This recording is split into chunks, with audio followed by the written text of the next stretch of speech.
Salut à tous. Aujourd'hui, on va parler sur un sujet qui est le poinçonnement sur une dalle plate, donc plancher dalle, et aussi sur une fondation en radier général. Et ce que vous devez savoir d'abord sur le sujet qu'on essaie de traiter maintenant, c'est quoi en fait ce qu'on peut parler quand on peut parler de poinçonnement. Euh, c'est un phénomène de rupture localisé du béton autour d'un appui ponctuel ou linéaire. Donc, si vous lisez euh, l'article 6.4 de l'Eurocode 2 bar 1, vous verrez comment on donne des spécifications des formules qu'il faut pour faire tout ce qui est vérification du poinçonnement sur des éléments plats.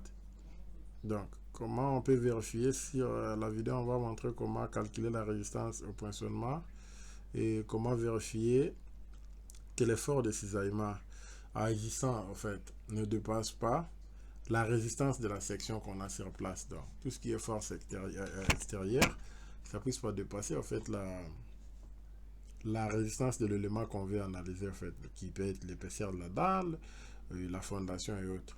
Donc, l'illustration, c'est en fait ce que je peux essayer de vous montrer sur la photo. Ici, ce que vous voyez, c'est quoi en fait? Sur cette photo, la photo que j'ai à projeter là-bas, c'est un phénomène qui se produit en fait. Vous voyez qu'il y a rupture. Quand je parlais de la rupture, quand je parlais des ruptures localisées du béton autour d'un appui, c'est quoi? Vous voyez par exemple, l'appui c'est le poteau que vous avez là, et ce qui s'est écrasé c'est notre dalle là qui est partie, et tellement qu'il y avait une charge concentrée. Donc le poteau qui était devenu comme une charge qui concentrée sur un point, et que la résistance de la section, donc dans la surface de notre dalle qui était là, était insuffisante par rapport à l'effort qu'elle devait reprendre aux têtes de ce poteau ici qui est concentré, et automatiquement il s'est fait à ce qu'il y ait écrasement de ce que vous voyez sur la photo que j'ai publié, je monte devant mon écran. Donc c'est un phénomène qui est susceptible, donc qui peut se produire au voisinage de la zone d'application des charges concentrées sur la face supérieure ou inférieure de la dalle. Donc ça peut être au-dessus peut-être de la dalle ou inférieure de notre dalle.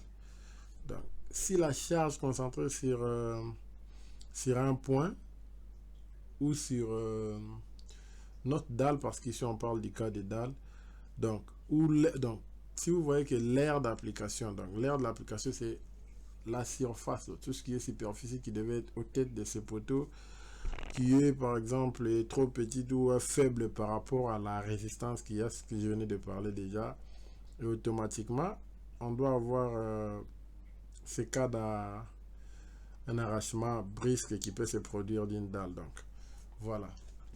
Ce que je peux fermer rapidement. Je vais utiliser Tecla 24.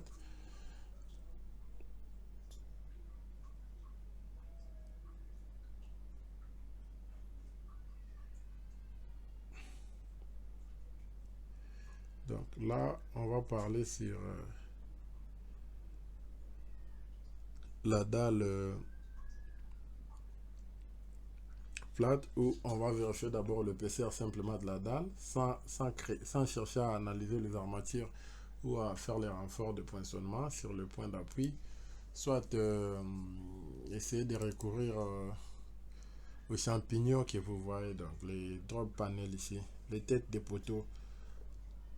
Vous voyez qu'il vient réduire, il augmente l'épaisseur, donc la zone sur la tête de l'appui que vous voyez, et pour réduire en fait cet écrasement brusque de la dalle, vu qu'on n'a pas de poutre, Là, la dalle, elle transmet directement la charge sur le poteau qui devient une charge concentrée par rapport à l'élément.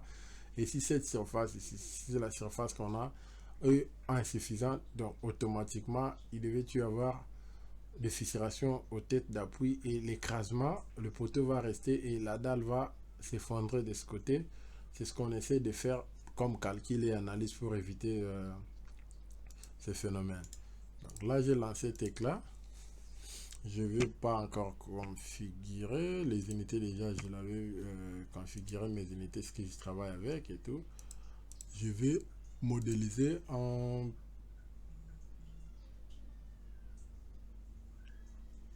Je passe dans le modèle rapidement. Je prends une ligne simple.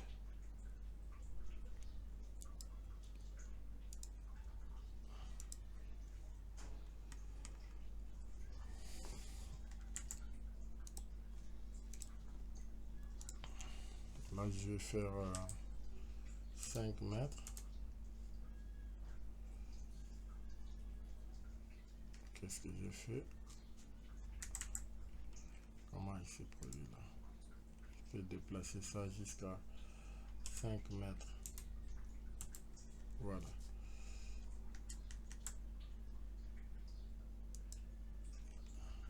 C'est lui qui devait être là. Et c'est que je dois déplacer aussi jusqu'à 5 mètres par exemple, 5 mètres 50. Voilà. Et encore 5 mètres 25, c'est pas grave. Jusque là.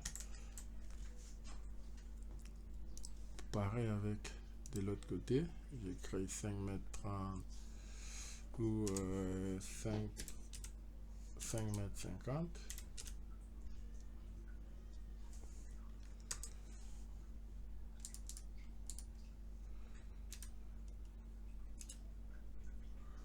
Je fais 5. Et je viens là. Je viens de l'autre côté.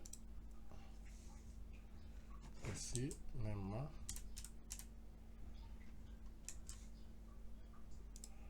Voilà. Et là. Donc, là, on a fini avec des lignes de construction. Je peux créer le... ça va de 4 mètres 20 en hauteur sous plafond. Et voilà. Je monte d'abord pour commencer avec la dalle ou bien commencer avec le poteau. Je vais d'abord prendre le poteau de 40-40 avec le béton de 30-37 que j'ai là. Les armatures, je laisse d'abord. Je mets le poteau au milieu. Et aussi, je dois faire aussi 2 poteaux circulaires. Voilà.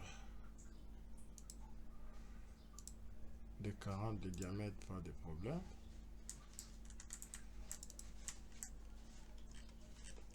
Et je fais des poteaux rectangulaires au coin. De 50, 30 ou 35 que je vais mettre partout là.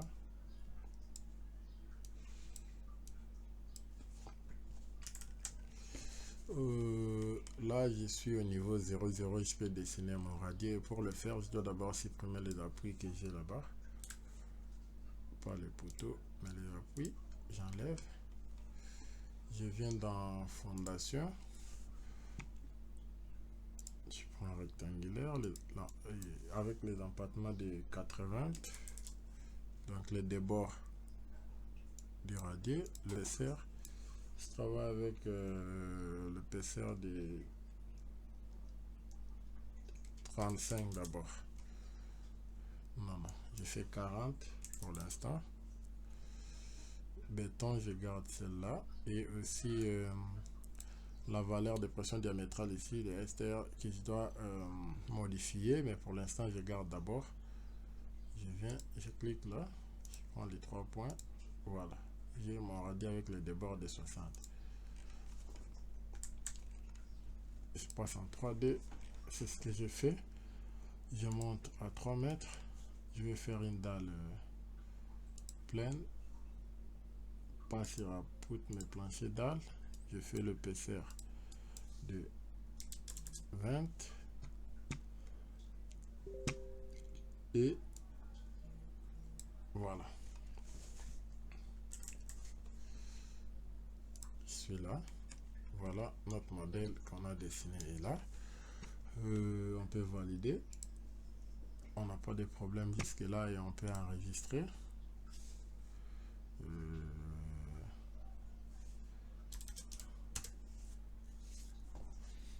Après, on peut créer les cas de charge.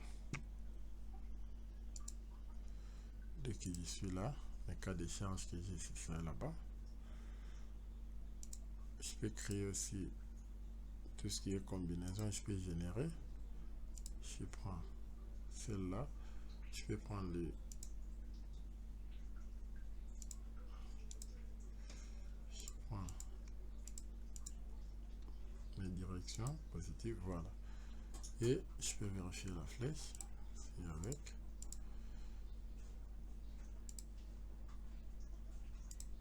Je valide.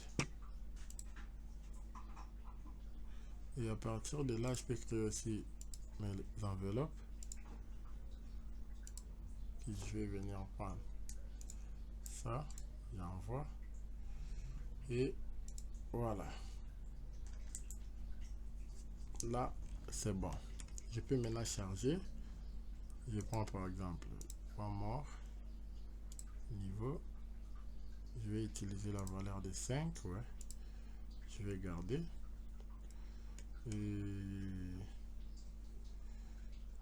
je prends le cas de service que je vais utiliser une valeur de 3.5. Je valide. Et une charge variable que je vais mettre là.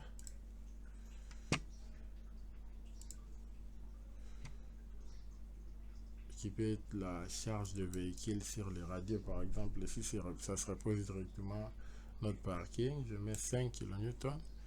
Je vais placer là. Et après, je vais valider. Je viens d'abord ici dans analyse.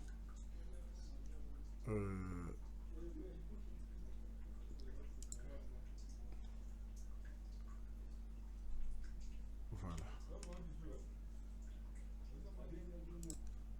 Donc, ce que je peux faire, je peux monter directement là-bas.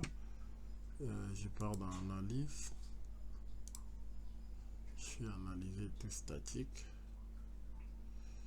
Voilà, résultat. Je viens, je mets un effet. Voilà. Je change combinaison par exemple. Et je viens là.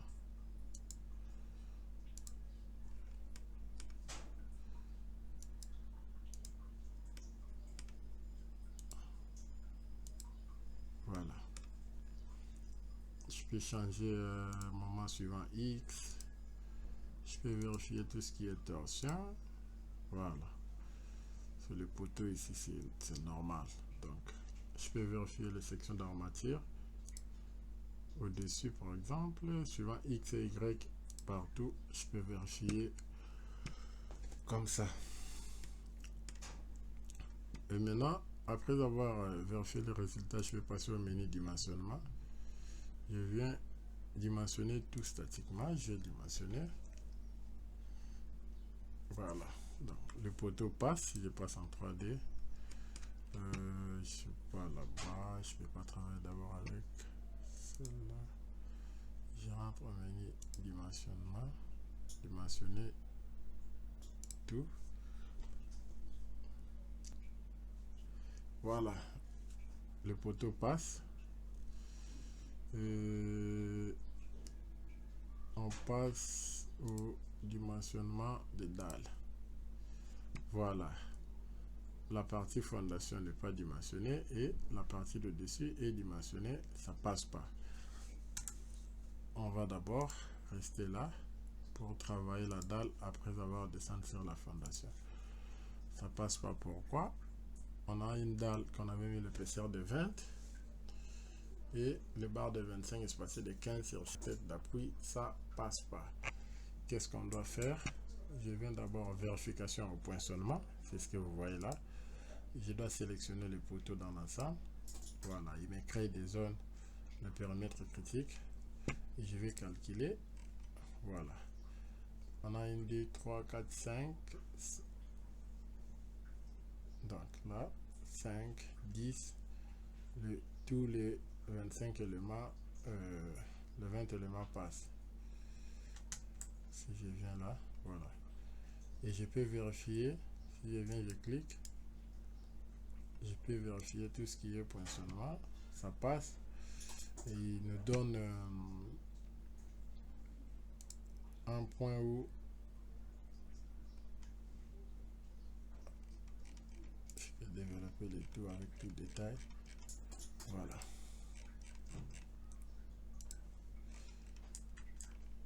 Et là, je vois bien que la dalle, elle résiste pas, sauf aux zones de renfort que j'ai créées, là où j'ai mis les barres de poinçonnement. Donc, je peux cliquer pour modifier les armatures, par exemple. Voilà les barres qu'il a créées, le nombre de barres qu'il faut, les renforts tout autour de notre cercle ici.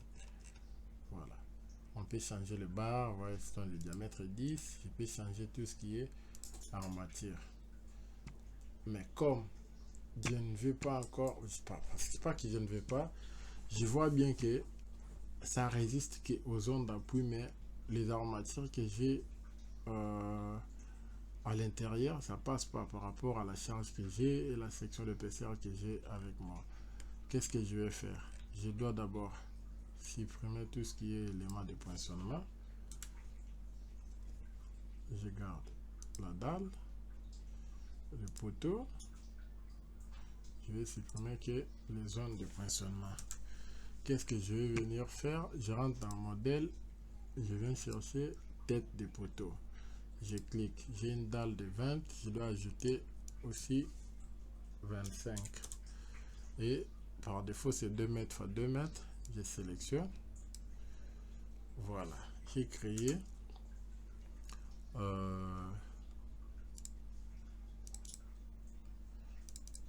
ce que j'ai créé, ce sont des champignons ici que vous voyez, des têtes de poteaux que je viens de créer sur Tecla Structure Design. Donc c'est ça.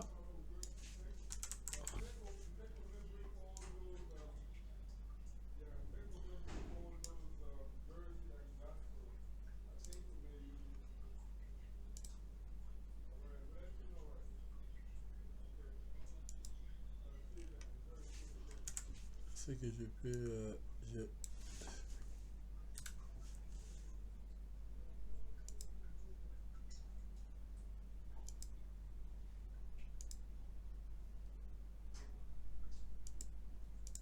donc modèle,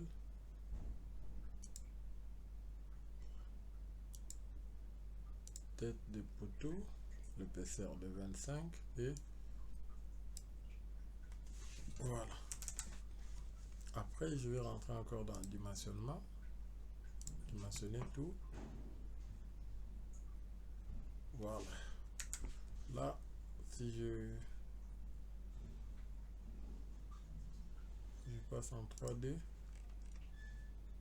je viens dans l'état,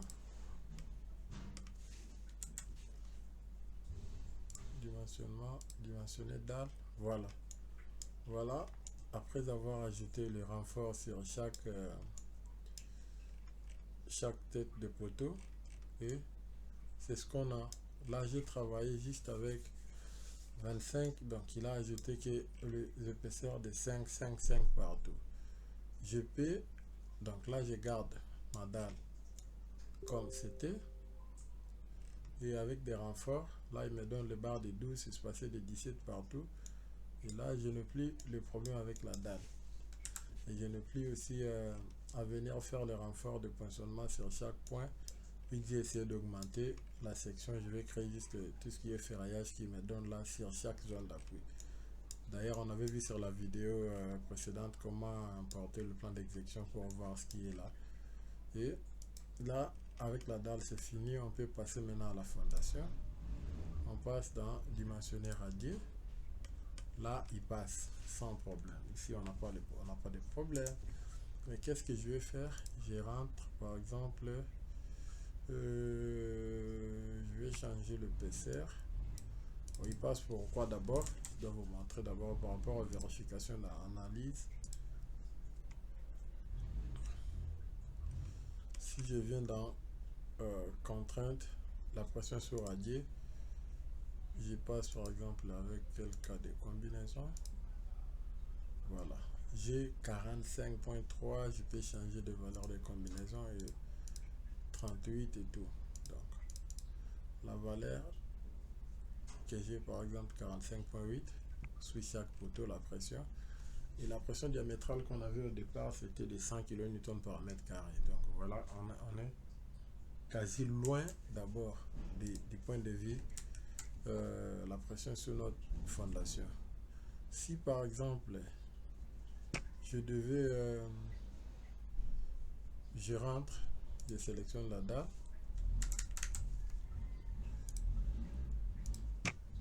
je viens seulement ici par exemple, je vais garder la rigidité de 4000. Je viens là par exemple, je change, je mets la pression diamétrale à 40 par exemple.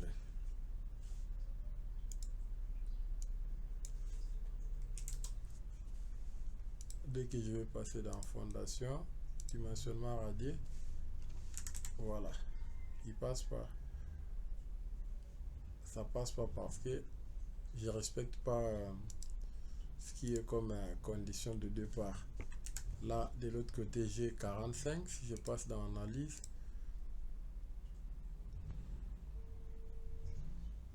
rien que la valeur de cette pression, déjà c'est 45, c'est supérieur à ce que j'ai défini de l'autre côté. Et aussi, là, je peux rentrer dans mon DEL. Je remets ça d'abord à 100, comme c'était au départ.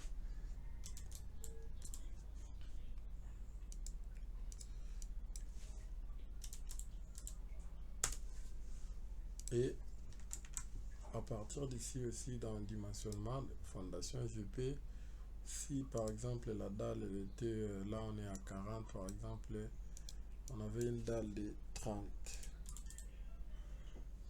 une fondation de 30, dimensionné radier, ça passe sans problème. Mais si ça passait pas par exemple, je peux faire 25.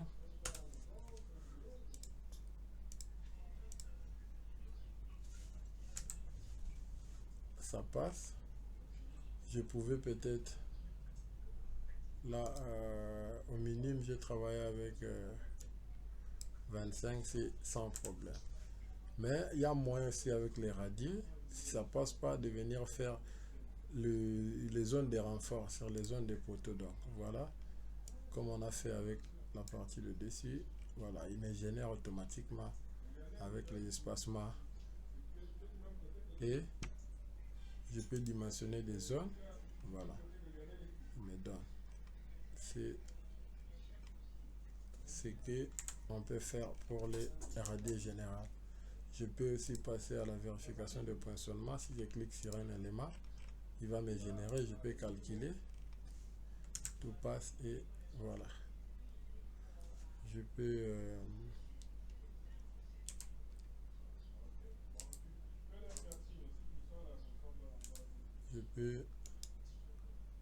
vérifier cette valeur, ça passe, et avec tous les détails qu'on a de l'autre côté. Donc voilà un peu ce qu'on peut faire sur Tekla Designer avec cette vérification de poinçonnement sur la dalle et sur donc là ça sert à rien parce qu'ils doivent enlever. J'ai créé déjà mes zones de renfort là-bas, que ça sert à rien de venir faire, parce que si je vais faire des renforts d'armature, je devais le faire, c'est je fais mes lits correctement, et ici à partir de là je viens faire en fait soit les travailler en dessous de la fondation, soit supérieur, faire augmenter partout là-bas. Voilà, et merci pour votre attention.